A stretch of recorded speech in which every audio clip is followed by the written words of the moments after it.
কনে চুরি করে বিয়ে হয় যেখানে। কিরগিজস্তানের একটি নিষ্ঠুর ঐতিহ্য হলো বিয়ের আগে বউ অপহরণ করা। সেখানে একজন অবিবাহিত নারীকে যার বিয়ে করার ইচ্ছা হয় তাকে কিডন্যাপ বা অপহরণ করা হয়। তারপর তার উপর নিষ্ঠুর নির্যাতন চলে যে পর্যন্ত সে বিয়ের জন্য রাজি না হন। সাম্প্রতিক একটি স্থানীয় এনজিও এর গবেষণার পর জানা যায় কিরগিজস্তানের 50% বিবাহ এভাবে সম্পন্ন হয়। মেয়েদের তুলে নিয়ে তাকে নানা প্রকার মানসিক চাপে রাখা হয়।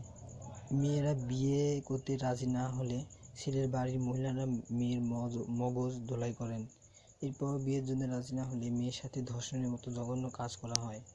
এই ঐতিহ্যের ব্যাপারে বিভিন্ন সময় বিভিন্ন ধরনের কাহিনী শোনা যায়, কিন্তু কিরগিজস্তানের দরিদ্র অর্থনৈতিক অবস্থার কারণে এই অবস্থার কোনো পরিবর্তন করা যাচ্ছে না। সেখানে বসবাসকারী একজন মেয়ে রোজা, তার জীবনে করুণ কাহিনী হলো রোজাকে 19 ও 23 বছর বয়সে দুইবার অপহরণ করা হয়। প্রথমবার তাকে অপহরণ করে ছেলে তার বাসায় নিয়ে যায়। তখন তাকে চা নাস্তা করানো হয় এবং ছেলের মা তাকে ছেলের সকল প্রশংসার কথা বলতে থাকেন এবং বিয়ের জন্য রাজি হতে বলেন। তিনি মানা করে দেন বিধায় পরিবারের বাকি সদস্যরা তাকে এসে বোঝাতে থাকে এবং এক পর্যায়ে তাকে হুমকি দেওয়া হয়। সারা রাত তাকে বোঝানোর কার্যক্রম চলে, তার উত্তর নাই থাকে। পরের দিন সকালে তাকে তার বাবা মার কাছে পৌঁছে দেওয়া হয়।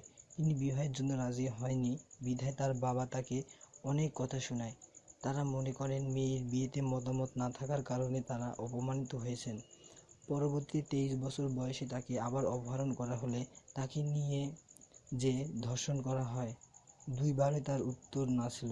বর্তমানে রোজা তার নিজ পছন্দের ছেলেকে বিয়ে করে 2টি সন্তানের জননী হয়েছেন। বছর বয়সে তাকে আবার অপহরণ করা হলে তাকে নিয়ে যে ধর্ষণ করা হয়। দুইবারই তার উত্তর না ছিল।